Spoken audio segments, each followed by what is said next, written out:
స్నేహితులారా, ఈ సమయాన్ని బట్టి దేవునికి వందనాలు తెలియజేస్తూ ఉన్నాను.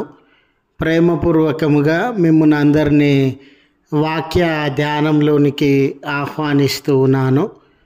జారి పడకుండా అనే ఆలోచనను మీతో కూడా పంచుకోవడానికి ఇష్టపడుతూ ఉన్నాను కనుక దేవుని యొక్క వాక్యమును మీరు ముగింపు వరకు ఆలకించాలని మీ కుటుంబ సభ్యులతోనూ తోటి విశ్వాసులతోనూ ఈ వీడియో షేర్ చేసుకోవాలని మీ ప్రార్థన మనవులు ఎట్టివైనను కామెంట్స్ రూపంలో కానీ ఫోన్ కాల్ ద్వారా కానీ తెలియజేయండి. నమ్మకంగా మీ కొరకు ప్రార్థిస్తాము. ఈ వీడియో మీ ఆధ్యాత్మిక జీవితములకు ఉపయోగకరంగా ఉంది అని మీకు అనిపిస్తే దయచేసి ఈ ఛానల్ను సబ్స్క్రైబ్ చేసుకునవలసినదిగా మనవి చేస్తూ ఉన్నాను. లేఖనము కీర్తనలు 86వ కీర్తన 12వ వచనము. జారి పడకుండా నీవు నా పాదములను తప్పించి ఉన్నావు. స్నేహితులారా, మనము నీటి ప్రవాహానికి దగ్గరగా నడిచే సందర్భంలో కానివ్వండి, రోడ్డు సరి అయినదిగా లేని దారిలో వెళ్తూ ఉన్న వేళ కానివ్వండి, మెట్లెక్కేటప్పుడు కానివ్వండి, ఎత్తైన స్థలంలోనికి వెళ్ళేటప్పుడు కానివ్వండి, జారి పడకుండా ఏదో ఒక సపోర్ట్ మనము తీసుకునేటటువంటి వారంగా ఉంటాం. ఏదో ఒక ఆసరా లేనిదే మనము ముందుకు సాగలేం.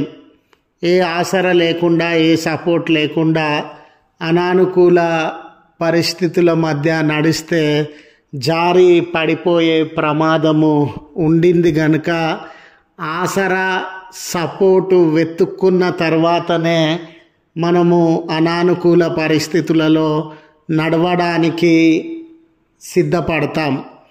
స్నేహితులారా, ఇది జారి పడడం అనేది కేవలము ప్రయాణము కొరకు సంబంధించినటువంటి విషయమే కాదు. జీవితంలో ఎన్నో సందర్భాలలో మనము జారి పడిపోయే ప్రమాదము ఉండింది.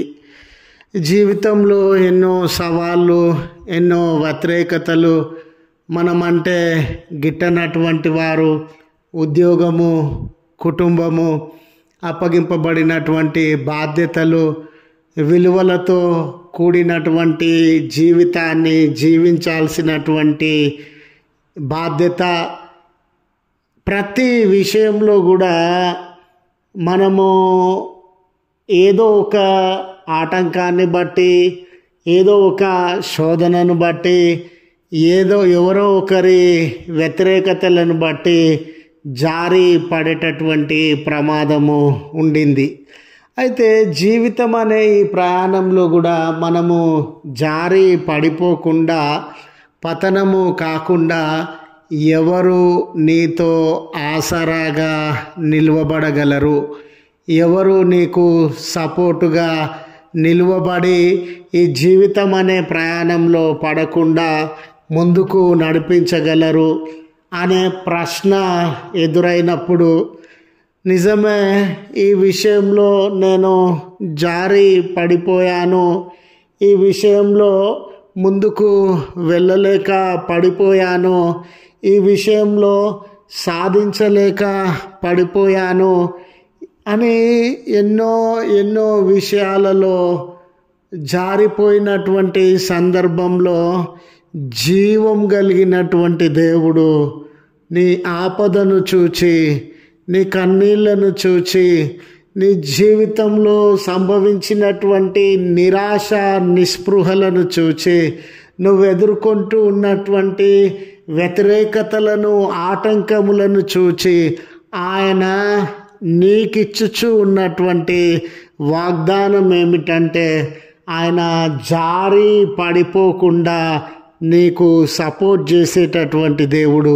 ఆయన జారి పడిపోకుండా నీకు ఆసరగా నిలువబడుతున్నటువంటి దేవుడు.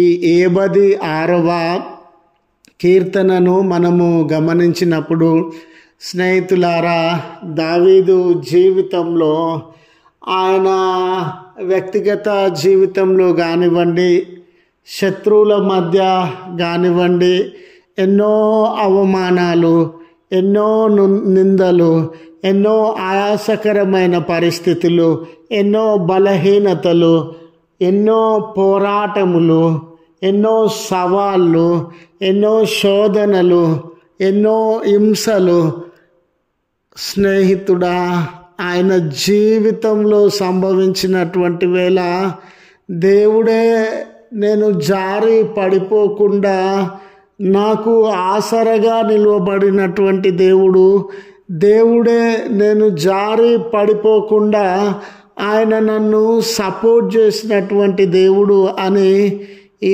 భాగంలో సాక్ష్యం ఇచ్చేటటువంటి వాడుగా ఉన్నాడు. అందుకే ఈ దినాన నీ జీవితంలో ఏ రీతిగా పడిపోతానో, ఎక్కడ పడిపోతానో, ఎలాంటి పరిస్థితుల మధ్య పతనమవుతానో అని దిగులు పడుతూ ఉన్నటువంటి వేళ దావీదును జారి పడిపోకుండా తన హస్తములతో లేవనెత్తినటువంటి దేవుడు.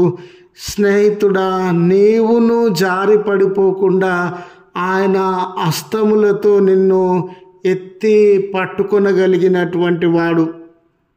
చూడండి, మన జీవితాలలో కూడా ఎన్నో సమస్యలు సంభవిస్తూ ఉండవచ్చు, ఎన్నో రకములైనటువంటి భయములకు మనం లోనైతూ ఉండవచ్చు, కొరత మనల్ని ముంచివేస్తూ ఉండవచ్చు, అపార్థములు మనల్ని వెంబడిస్తూ ఉండవచ్చు, మానసికంగా కృంగి నిరాశ నిస్పృహలు దుఃఖమునకు లోనయ్యి మనము జారిపోయినటువంటి వారంగా ఉండవచ్చు. మానసికంగా జారిపోకుండానట్లు, భౌతికంగా మన జీవితాలు జారిపోకుండానట్లు, సామాజికంగా మనము పడిపోకుండానట్లు స్నేహితులారా, నీకున్నటువంటి గౌరవ మర్యాదలు, నీకున్నటువంటి సాక్ష్యము, నీకున్నటువంటి మంచి పేరు దిగజారిపోకుండానట్లు, నీ జీవితంలో ఉద్యోగాన్ని నువ్వు పొందుతున్నటువంటి వేళ, కుటుంబ సంబంధాలను నువ్వు నెరపుతున్నటువంటి వేళ, ఆర్థిక సంబంధమైన విషయాలలో నువ్వు ఉన్నటువంటి వేళ, ఎక్కడ నీ జీవితము దిగజారిపోకుండా ఆయన సపోర్టుగా నిలువబడే దేవుడని, ఆసరగా ఉండి నిన్ను బలపరిచేటటువంటి తండ్రి అని గుర్తు చేస్తూ, ఈ దినాన నేను కృంగిపోతూ ఉన్నానే అని నీకు అనిపించినప్పుడు, ఈ దినాన నేను బలహీనుడనయ్యానే అని నీకు అనిపించినప్పుడు,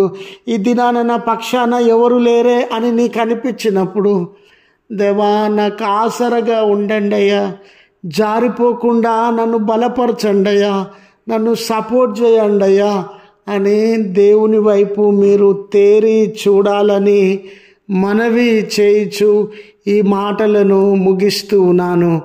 ప్రార్థించుదము. కృపగల తండ్రి, ప్రేమగల మా దేవా, నీ పరిశుద్ధ ఉన్నతమైన నామమునకు కృతజ్ఞతలు చెల్లిస్తూ ఉన్నామయ్యా. మా జీవితాలలో ఎన్నో సమస్యలను బట్టి, పోరాటములను బట్టి, బలహీనతలను బట్టి, శోధనలను బట్టి అనేక విషయాలలో మేము జారి పడిపోయినటువంటి వారంగా ఉన్నామయ్యా. ఈ కష్టం నన్ను పడివేస్తుందేమో, ఈ నష్టం నన్ను పడద్రోస్తుందేమో, ఈ ఆపద నన్ను ముంచివేస్తుందేమో, ఈ బలహీనత నన్ను చేతగాని వాడిని చేస్తుందేమో, ఈ భయము నన్ను కృంగదీస్తూ ఉన్నదేమో అని ఎక్కడ పడిపోతామో అని జీవితంలో ఒక్కొక్క కష్టాన్ని బట్టి, జీవితంలో ఒక్కొక్క ఆపదను బట్టి భయముతో జీవిస్తూ ఉన్నామయ్యా. మేము జారిపోకుండా లేవనెత్తుతానని వాగ్దానం చేసినటువంటి దేవుడవు కదా. ఎవరు ఏ సమస్యల నడుమ, ఎవరు ఏ బాధల నడుమ మీ సపోర్ట్ కావాలని, మీ ఆసర కావాలని ప్రార్థనలను చేయించు ఉన్నారో ఆ ప్రియబిడల మొరలను మీరు ఆలకించి ఆసరగా నిలువబడి వారిని లేవనెత్తుమని బ్రతిమాలు కొనుచున్నాం. మమ్మును, మా కుటుంబములను ఈ ప్రార్థనలో ఏకీభవించుచు ఉన్న నీ ప్రియబిడ్డలను అందరినీ వారి కుటుంబములను మీరు లేవనెత్తండి అయ్యా. వారిలోనున్న బలహీనతలను బంధకములను తొలగించండి అయ్యా. ఈ దినపు దీవెనలతో వారిని దర్శించండి అయ్యా. బర్త్డేస్ కానివ్వండి ఎసయా, వెడ్డింగ్ యానివర్సరీస్ కానివ్వండి, జరిగించుకొనుచున్న బిడ్డల వైపు మీ కనుదృష్టి నిల్పండి అయ్యా. వారికి సంతోషదాయకమైన దినముగా, దీవెనలను పొందిన ప్రత్యేక దినముగా ఒక నూతనమైన అనుభవము, ఆశీర్వాదము వారి జీవితంలో మీరు అనుగ్రహించండి అయ్యా. దూర ప్రయాణంల కొరకు సిద్ధపడుతూ ఉన్న బిడ్డల ప్రయాణం అంతటిలో మీరు తోడు నీడగా ఉండి ఈ దినము ఏ ఏ పనులలో, ఏ ఏ కార్యములలో, ఏ ఏ నిర్ణయములలో వారు పాలు పంపులు పొందుతూ ఉన్నారో మీ కృపచేత నడిపించుమని క్రీస్తు పేరట వేడుకొనుచు ఉన్నాము తండ్రి. ఆమెన్. తండ్రి, కుమార, పరిశుద్ధాత్మ త్రియేక దేవుని దీవెన మనకు తోడై ఉండి మనలను కాపాడునుగాక. ఆమెన్.